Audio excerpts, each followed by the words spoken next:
Hello, welcome to the Roundhouse podcast with Paul Sulentrop of Wichita State University Strategic Communications. Thank you very much for listening. We are in basketball season or very close to it, so today's guest is Kenton Paulino. Kenton is in his third season as associate head coach with Wichita State's men's basketball team. Kenton will give us the update on fall practices, highlighted by scrimmages against Drake and Santa Clara over the last few weeks. The Shockers open the season versus University of North Carolina Asheville on November 4th at Charles Koch Arena. So Kenton, let's start with where practices are now. We're about 2 weeks away from the opener. What are the Shockers focusing on? Well, as usual, the Shockers are focusing on the defensive side of the ball, fundamentals, really paying attention to the details. Now that we've played 2 scrimmages, we were able to analyze some things and find out what we need to get better at.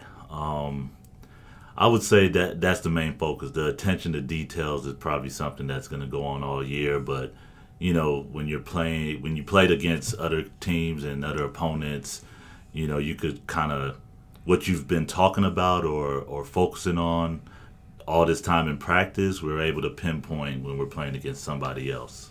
Had I been more prepared, I would have figured this out beforehand. Are there different styles of play that you saw from Drake and Santa Clara that made them helpful scrimmage opponents? Yeah, so I would say more so with Santa Clara, which was great. They pressure the ball and they play full court defense, which is good because that's what we'll see against Asheville.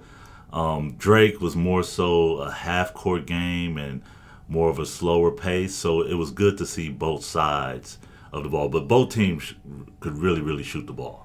And that was something going in. Our shooter defense and guarding the three-point line is going to be important for us moving forward. So we wanted to see and wanted to be tested at that, and I thought the 2 scrimmages did that. So when you think about setting up these scrimmages in the summer, I guess when you're starting to look around, how much of it is we just want to play another good Division I opponent? How much leeway do you have to say we'd really like to play a team that does this really well or this really well? Are you able to do that much? Yeah, when you're setting up these closed scrimmages or open scrimmages, you want to try to play teams that are similar to teams in your league athletically and what you're going to see during the season. So we try to pinpoint teams that does that. We struck out on a few teams that we wanted to play, but it ended up working out at the end of the day. And just to remind people, so the Shockers played Drake a few weeks ago in a charity scrimmage here at Koch Arena that was open to the public, and then last weekend went to Denver to play Santa Clara in a closed scrimmage. So these scrimmages against NCAA Division I opponents have become more and more popular. A lot of schools are not going to the exhibition games against maybe an NCAA Division II school. Makes a lot of sense to me. Describe the format of these scrimmages and how the coaches structure them to get the most out of that time. Well, the first scrimmage we played, I say about 30 minutes of offense, defense, offense. I think both teams had 10 possessions where they did that, where they either started on offense or on defense. And that's a time, it's more sort of like practice where you get a stoppage in between. We did that the first scrimmage so we could play everybody different combinations to try to get a feel for our personnel. And then following that, we played a 40-minute game, regular running clock. I think we reset the score at halftime. And then the last 10 minutes was more so for our young guys and walk-ons to get their feet wet playing against another team. Now, Santa Clara, we played 4 12-minute games. So we played 48 minutes. The first 36 minutes, it was more so guys that we feel will be in the rotation when this season starts, which is important because with 12 new guys, everybody's not going to play the minutes that they anticipate playing. So one of the biggest things with a new team, you want to establish a rotation and you want to establish reality before the season starts. So that's something that's valuable moving forward. Why do coaches like these scrimmages so much? Because, instead of playing against a team where you're obviously better than, you get a lot more out of a team that, that could match your talent early in the year in situations. So coaches like it because you could learn a lot more about your team, especially with the transfer portal and guys coming and going. You want to establish how you would coach them in a game, and them being used to the style of play and what's expected in a game setting versus, playing an exhibition game where you might win by 40. So there was a point to going to Denver, kind of meeting in the middle. What was that point? Why play Santa Clara there? Just for logistics. It was more so instead of traveling all the way to California. Both teams could travel halfway, and we can get there the night before and leave in the same day, because we didn't want to be there for too long. So that was where we met in the middle, and I thought it was good for everybody. It worked out for everybody. And then did it also give you an opportunity to show the new guys, this is what we do on the road, this is our routine? Yeah, it's something that you don't even think about, but then you realize, like, man, these guys have never traveled with us. They don't know, what we do on the road, how we do things in terms of scouting report, the pregame meal, how we wake up in the morning and watch film. So we wanted to establish that and get their feet wet with what's the standard here at Wichita and how we do things when we travel. And if you're a player like Dre Kendall, you're used to getting on a bus and going to Liberal, Kansas or Hutchinson. Now it's quite a change. Right. It's been an adjustment because, you got guys coming from different levels and different programs, and they might do things differently. You might come where you're used to busing everywhere versus, hey, we're flying or taking a charter flight. So it was good to see the guys in a different setting as well. So these two scrimmages, is there an aspect about this team that you really solidified, such as I thought we were a pretty good rebounding team, and now I feel even better about that? Anything like that you would point to? Going into these scrimmages, we had a feeling that we would be a physical team, but it's different when you watch our guys just beat up on each other every day. It's like, okay, we're ready to do that to somebody else, to see if it translates. And I would say, rebounding is going to be our strength. We're a physical team. We got good size, and our guys get after it when the shot goes up. Is there an aspect that surprised you after coming out of these two scrimmages? I would echo the rebounding. Now, I would say this. It was nice to see guys be able to step out and make shots. Not that, it surprised us that they can make shots because we see it every day in practice. But it was good to see it translate. It was good to see it translate with guys like Mike. He was able to step out and make shots with Kenyon Giles, and then we have a few guys who are capable of making shots that just hasn't done it with the lights on, like Brian. But it was good to see that, because I know that's been a struggle the past 2 years, our ability to stretch the floor and make some shots. So it was good to see that with the lights on. And Michael Gray, you referred to, transfer from Nicholls State, and then Brian Amanique, transfer from Fresno State. So one of the reasons why you schedule these scrimmages, you want to put these guys in tough situations. Here's how we do this, and then learn from that. What have you learned about the whole process of getting newcomers adjusted to new systems, new terminology? You know what? It takes a lot longer than you think. With 3 returners and 12 new guys, you find yourself explaining a lot of things that you normally wouldn't explain. Just as, for example,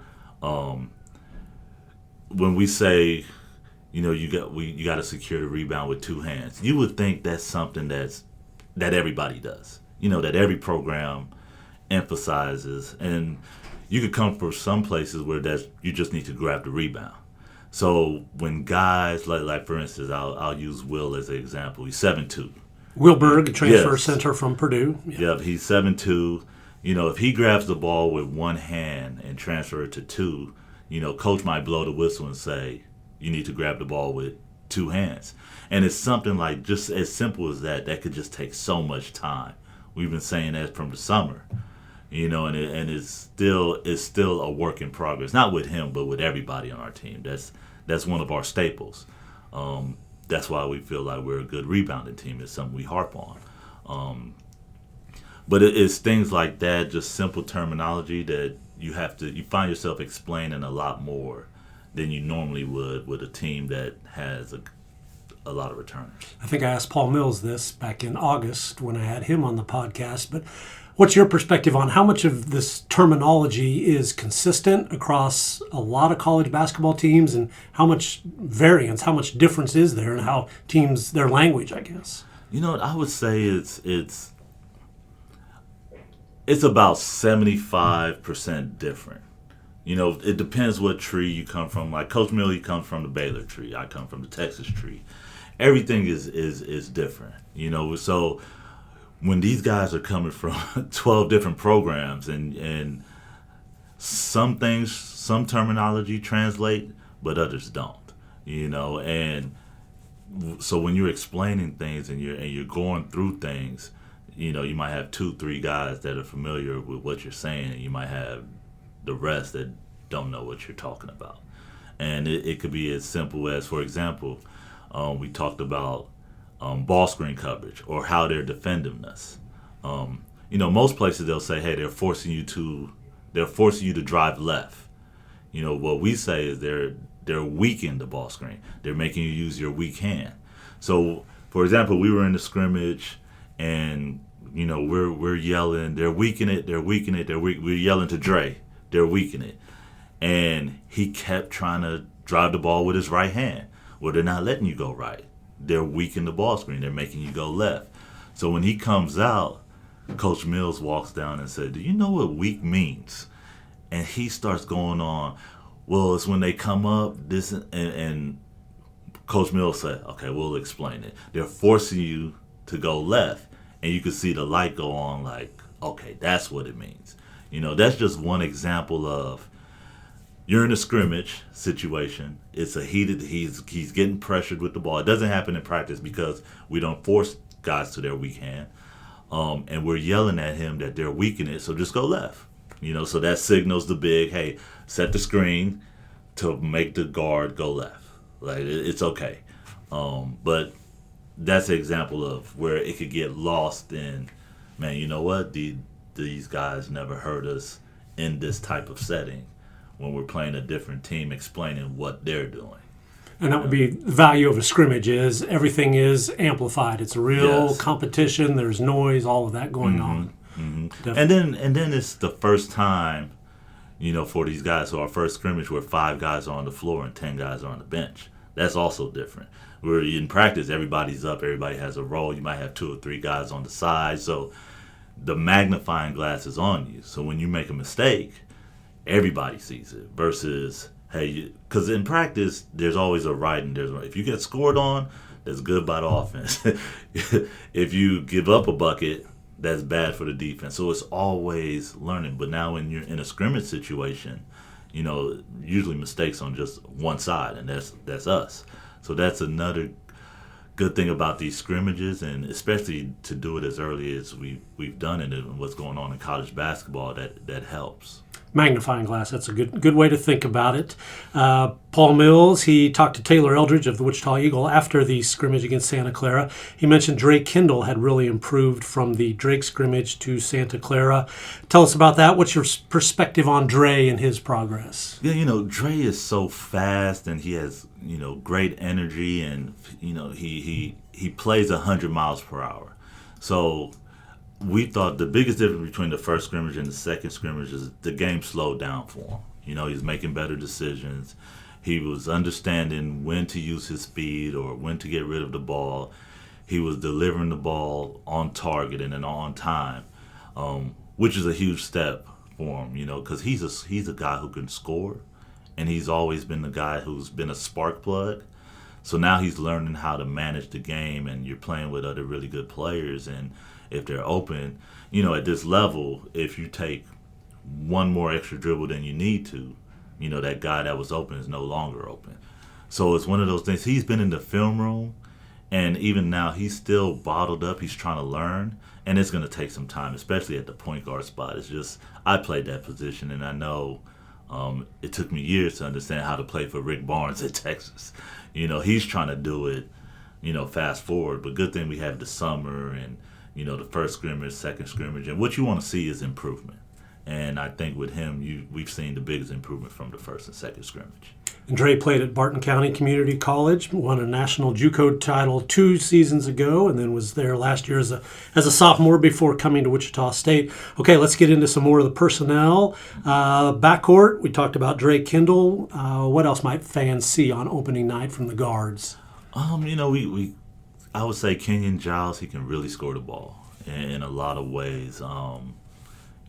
For his size, you don't realize how high he gets up off the ground to shoot the ball. Like he can get his shot off pretty much against anybody at any size, which is good to see. He can really score the ball. Mike Gray is another one who can really score, who could space the floor.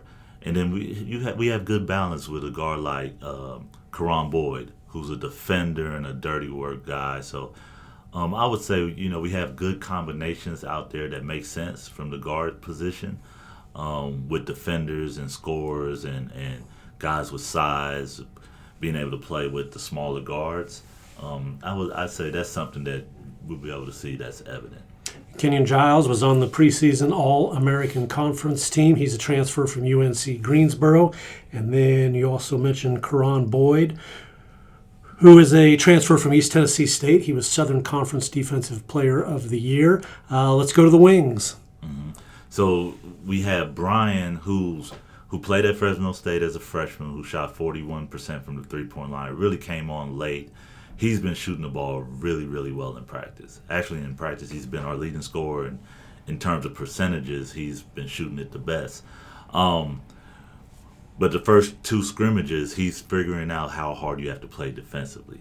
So the transition of, we need you to do more than just score. Your focus is, you're going to get judged on how well you play defensively. And I think he's taken huge strides there at the wing spot. I would say TJ Williams, who redshirted last year, is dynamic in the open court.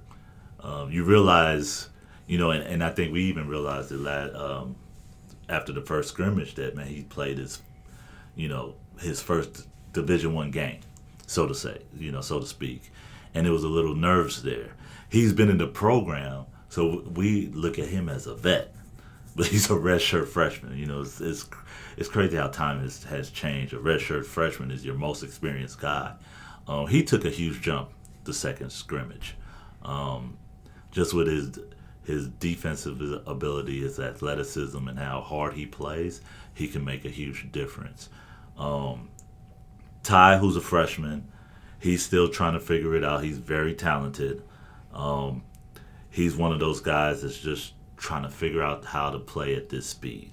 And once he does, he'll be really good for us. And that's Tyrus. Help me with pronunciation. Make sure I've got it right. Is Ratton Mays. Ratton Mays from Canada. Played for PJ Kuznar at the Legacy School of Sports Sciences in Houston. Mm-hmm.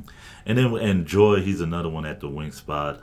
Unfortunately, he got hurt in practice, and he could be out for some time. He had a really bad ankle injury, but he was coming along. He's another guy that has experience, but he was playing well until he went down. And Joy is in his he's a junior in his third year at in the program. Mm-hmm. Okay, does that take us to the big men then? Run through that group for us. Yeah, so starting at the fourth spot, we have a few guys who got size and athleticism. Jared Valencia at 6'9", he was 2-time All-Defensive Team at Monmouth. I mean, you could really tell with his length and athleticism and his motor how he affects the game. When he's out there, he's a lob threat. He's a guy who could grab offensive rebound. He's a career 36% three-point shooter. He's a glue guy on the floor. He's a ball mover, kind of like how Ronnie DeGray was for us last year. He just has more size doing it. You have a guy in Dylan Batee who just a raw talent. Very athletic. Transferred from Temple. Didn't play much, but when he did play, he was effective. He's figuring out how to play on the perimeter. When we say bigs, we really only have 3 true centers, right? We have Will Berg, we have Emmanuel Okorafor, and then we have Noah Hill. Now the other guys, they're more perimeter guys, but they're bigger. So Jared Valencia is 6'8", 6'9". You have Dylan Battie, who's 6'8". Those guys, they are bigs, but they have to play on perimeter. So Dylan is making that transition from being at athletic 5, with what he played at Temple, to learning how to play on the perimeter. So once he does that, because in terms of talent, he has it all. But now he's learning how to play on the perimeter versus just playing on the block. And my assumption would be, after watching some practices, those two guys, Jarrett and Dylan, are going to be really important to the three-point defense. They're big enough they can get out there and really affect shooters. Am I on the right track there? You're on the right track, because defensively we switch 1 through 4. So those guys have to be mobile enough to guard a point guard and big enough to guard 4s and sometimes even 5s, and they have to clean up shots when the shot goes up. Those guys are really good rebounders. So, and they're very athletic. And TJ, he's another guy. I know I talked about him being a wing. He also plays that position as well. So we could go. He's a smaller forward, but he's athletic, just like those guys. So we have quite a few options at that spot. Okay, and then I would say the most entertaining part about dropping in and watching practice is watching Will Berg and Emmanuel and Noah just go at each other in a rebounding drill or a post-offense drill. Tell us about that group. Yeah, those guys, so usually I'm down there with the guards, but every once in a while I'll hear that rim snap, and I turn and it's Noah Hill just ripping the hinges off the rim, and you look down there, it's just so physical. Every day, those guys are just banging and banging and banging. And that's why I alluded to earlier, we felt like we could be a physical team. And it's mainly because you look down there and those 3 guys, every day they're getting after it. Every day there's new scars or maybe a busted lip or something. Those guys really get after it. And it's something to watch, and something that's going to help us, because in this league, you need that type of physicality. And there's no drop-off with either guy coming in or replacing the other. So Noah Hill, the freshman, is a lot of fun to watch, even though he's younger, less experienced than Will Berg and Emmanuel Okorafor. Boy, he doesn't back down at all. And when they get in those rebounding drills, post-defensive drills, he really shows some of his determination and athletic ability. What's it like watching a freshman like that get adjusted to college basketball? Even though Noah's a freshman, he's built like a senior.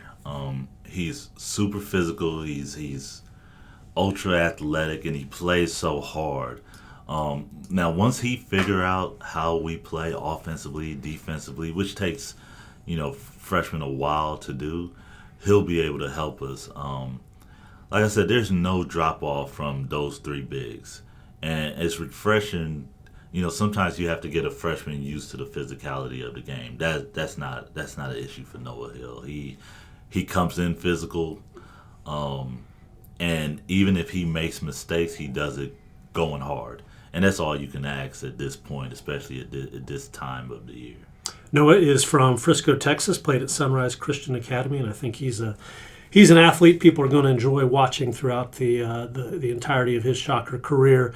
So throughout the summer into the fall, one consistent thing has been the coaches, people around the program really like the way this team loves basketball. Noah Hill was out in the gym working on stuff just as we were getting ready to record this podcast. The competition in practice, I think, has impressed people. Why do you think this group is like that? I would say during the recruiting process, we wanted guys that just loved to be in the gym. They weren't about glitz and glamour.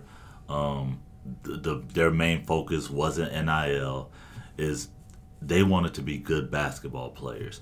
And we wanted to target guys that they just love being in the gym. And I think they showed that this summer, and it was something that just came natural to them. But we wanted to establish that before they even got on campus, because if they didn't love basketball or want to be in the gym, this wasn't going to be the right place for them. And we made it known during the process that that's what we were about. So it was good to see. It's almost a competition on how much time guys put in the gym. And now it's coming together where if one guy comes, they pull a couple with them. And it's good to see, and it's refreshing to know that it's just what you want out of players, just the pure joy of just playing basketball with no distractions or anything like that. And not that there weren't shockers in the past. Xavier Bell stands out to me, who are in the gym a lot, but I think it has been noticeable that this group, there seems to be a real dedication to a lot of guys getting in the gym, working on shooting. They're out there with the GAs and the student assistants. How do you go about now? We're 3 or 4 years into NIL and the transfer portal. So how do you go about finding those kind of guys? Are you relying on, you're talking to other assistant coaches? Are you watching video? How do you recruit a group that you think is going to fit that type of attitude? I think now is more the norm to talk to the coach and the assistant coaches from the program they're coming from. Whereas before, you kind of tiptoe around it. Now it's just, hey, straightforward. You ask straightforward questions. Nobody is offended or feel like, hey, my player's in the portal, you shouldn't even be recruiting them. I think it's more so of a brotherhood between coaches of, hey, we understand the climate, so we're going to shoot you straight. So I think you spend more time talking to the assistant coaches, the head coaches of the schools that they're coming from. Interesting. I guess that's a natural evolution. Okay, you get on a plane, you got to do your video work, you got to prepare scout reports, all that kind of stuff. When you get a few minutes to relax, what are you watching? What's a movie recommendation for the people out there? A movie recommendation. So, since we're close to Halloween, I like to escape and watch movies that probably, would never happen in reality. So, for instance, I'll recommend I Am Legend with Will Smith. It's it's a pretty interesting movie that I would say I watch just to get an escape from reality of I don't know if you ever watched it. I've seen it. I'm familiar with it. Yes. Yeah. So it's a pretty good movie, but it's those are the type of things I do. If I'm on a plane, long flight, if I'm done watching film, I might pop in a scary movie that's, because it's the holidays around Halloween. So. Makes sense. What's your favorite meal on a road trip? Oh, man, I'm a sucker for mac and cheese. I love macaroni and cheese, and I got to try to stay away from it. These pregame meals that are designed to, a lot of carbs and get guys ready the night before games. I think mac and cheese is something that you just can't go wrong with. I would agree. That's a good one. Okay, basketball season is here. The Shockers open the season November 4th versus UNC Asheville. Kenton Paulino, thank you very much for your time. All right, thank you.